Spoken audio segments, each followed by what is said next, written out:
তাহলে ভেজাল কি আসলে না নকলে? সবাই কথা বলেন, আব্দুল বলেন কোথায়? রবের মধ্যেও ভেজাল করছে, রবকে বাদ দেই নাই, রবের ক্ষমতাও কমে যায় নাই।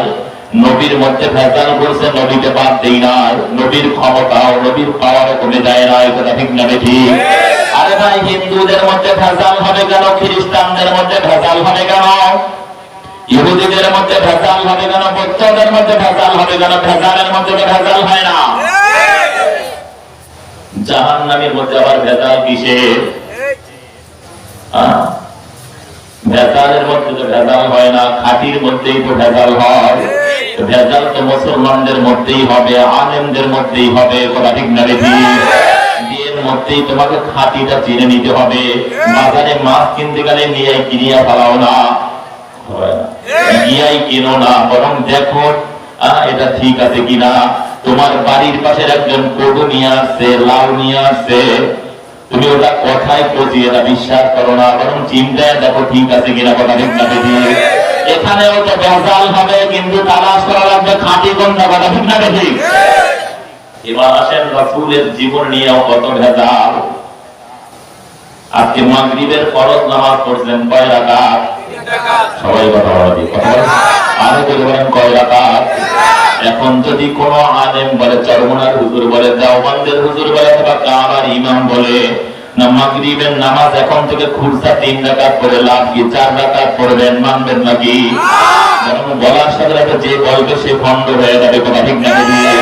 তুমি চরমনার হুজুর ঠিক ছিল আগে তো মাগরিবের নামাজ 4 রাকাত বলার পরে তুমি ভণ্ড হয়ে গেছে। কথা ঠিক না?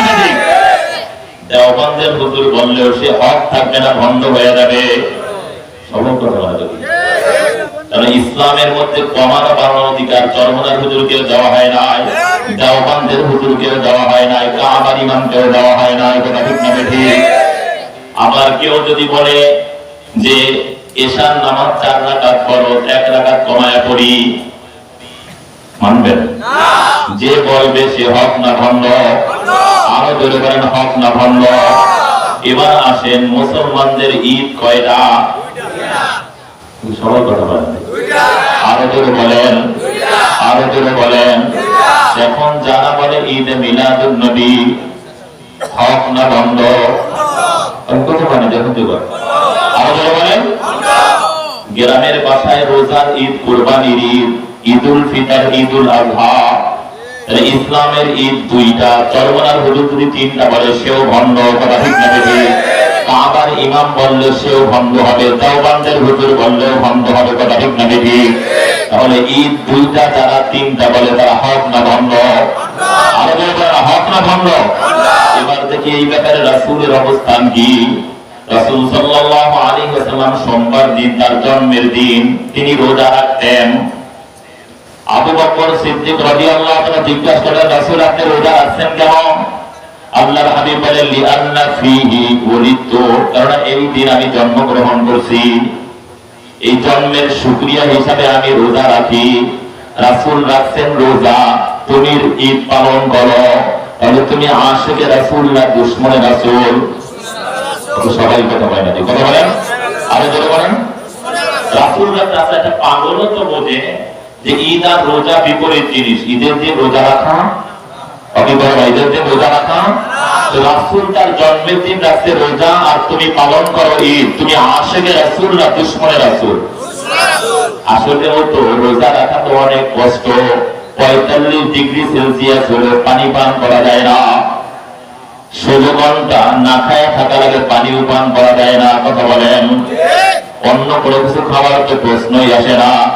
ঈদ পালন করতে কষ্ট নাই, জিলাপি খাওয়া যায়, বিরিয়ানি খাওয়া যায়, তেহারি খাওয়া যায়। কথা ঠিক না ঠিক?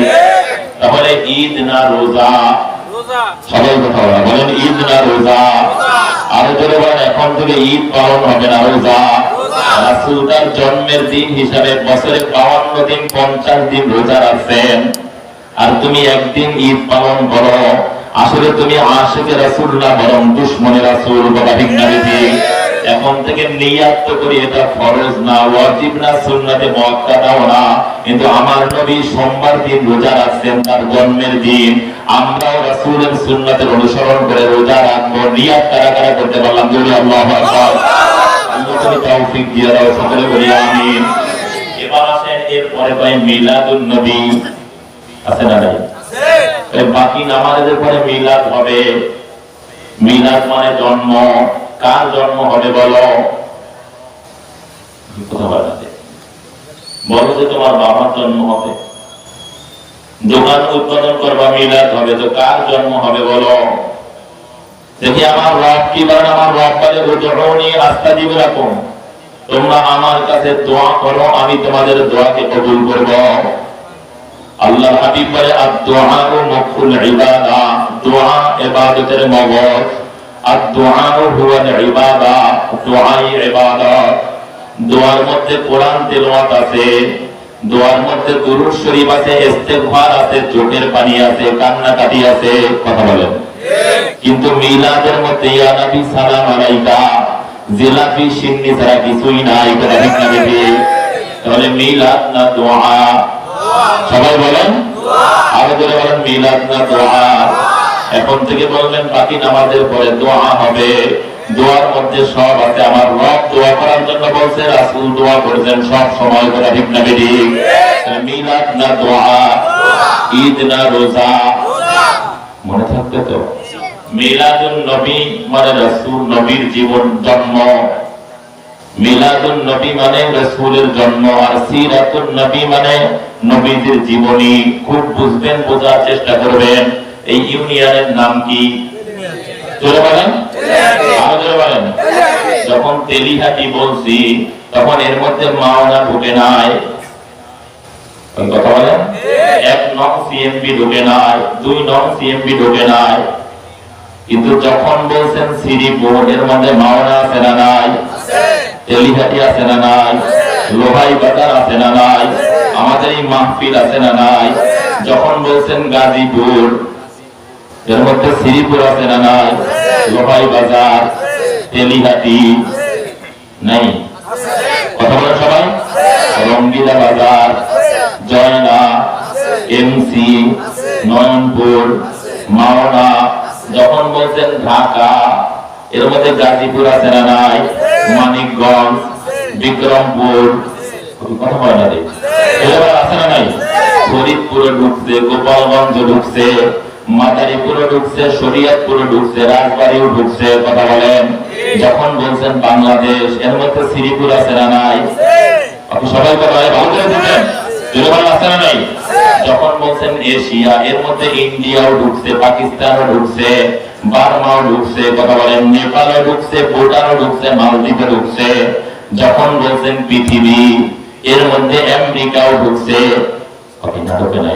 অ্যান্টার্কটিকাও ঢুকছে, আরব সাগরে ঢুকছে। কথা বলেন, সব ঢুকছে। যখন বলছেন জন্ম, এর মধ্যে দুগ্ধপান নাই, শৈশবকাল নাই, কিশোরী জীবন নাই, যৌবনকাল নাই, আম্মাজান খাদিজা নাই, সাউদা নাই, হাফসা নাই, আয়েশা নাই, জয়নাব বিনতে জাহাজ নাই, জয়নাব বিনতে খুজাইমা হিলালিয়া নাই, উম্মে হাবিবা নাই, জুয়াইরিয়া নাই, সুফিয়া নাই, মাইমুনা নাই। মক্কি জীবন নাই, মাদানী জীবন নাই, জিহাদ নাই, দাওয়াত নাই, তালিম নাই, তাজকিয়া নাই। কথা বলে না? কিন্তু যখন বললেন রাসূলের জীবনী, এর মধ্যে দুগ্ধপান আছে না নাই? শৈশবকাল, কিশোরী জীবন, যৌবনকাল, বিবাহিত জীবন, মক্কি জীবন, মাদানী জীবন, দাওয়াত, তালিম, তাজকিয়া এবং জিহাদ আছে না নাই? আরো জোরে আছে না নাই? যখন বললাম পাগড়ি, এর মধ্যে টুপি নাই, এর মধ্যে জামা নাই, লুঙ্গি নাই, গেঞ্জি নাই। কিন্তু যখন বলছি পোশাক, সবাই কথা বলেন, কথা বলেন। সিরাতুন নবী মানে রাসূলের জীবনী। রাসূলের জীবনীর মধ্যে রাসূলের 63 বছরের সব আছে, কিন্তু রাসূলের জন্মের মধ্যে জন্মের অংশটুকু ছাড়া বাকি কিছুই নাই। কথা ঠিক না? কি কথা? তাহলে মিলাদুন নবী না সিরাতুন নবী? জোরে আওয়াজ করে বলেন, মিলাদুন নবী না সিরাতুন নবী? আরো জোরে বলেন, মিলাদুন নবী না সিরাতুন নবী? এগুলো যত কিতাব দেখবেন, মিলাদুন নবী নামে কোনো কিতাব নাই। সিরাতে খাতামুল আম্বিয়া, সিরাতে মুস্তাফা, সিরাতে মুগলতাই, সিরাতে ইবনে হিশাম, আওদাতু সিয়ার লিখাইরিল বাশার, তাহলে এখন থেকে রোজানা ঈদ, সবাই তো পড়াবি, মিলাদ না দোয়া, মিলাদুন নবী না সিরাতুন নবী, বলেন মিলাদুন নবী না সিরাতুন নবী। রাসূলের জীবনের মধ্যে জন্ম একটা অংশ, জন্ম নিয়ে আলোচনা করাটা নফল। যেরকম পোশাকের মধ্যে এই পাগড়ি পরা এটা নফল। মুস্তাদরাকে হাকিম দাইলামির মধ্যে এক বর্ণনা আছে, কেউ যদি পাগড়ি পরে 2 রাকাত নামাজ আদায় করে 2 রাকাতে 70 রাকাতের সওয়াব জমা হয়ে যায়। পাগল তো শুনছে, এবার মসজিদে গেছে, এই পাগড়ি তো আনি নাই, এবার তাড়াতাড়ি লুঙ্গিটা তুলে পাগড়ি বেঁধে বলে কথা বলা যায়, বুঝেন না? ফজিলত তো শুনছে, এবার লুঙ্গি তুলে পাগড়ি বাঁধছে, ভালো কাম করছে না খারাপ? ফরজ তরফ কইরা শুনছে তো মিলাদ নফল, এবার কি করছে? রাসূলের পুরা জীবনী বাদ দিয়া এবার মিলাদ শুরু করছে। সিরাত বাদ দিয়া মিলাদ পালন করা মানে লুঙ্গি তুলে পাগড়ি বাঁধা, কথা ঠিক না? সিরাতুন নবীর মধ্যে তো রাসূলের জন্ম, মৃত্যু, শৈশবকাল, কিশোরী জীবন, যৌবনকাল, জিহাদ, দাওয়াত, তালিম, তাজকিয়া সব আছে, কিন্তু মিলাদুন নবীর মধ্যে সামান্য জন্মের অংশ ছাড়া আর কিছুই নাই, কথা ঠিক না? কথা বলা, এখন থেকে রোজানা ঈদ, সবাই কথা বলা, যদি বলেন রোজানা ঈদ,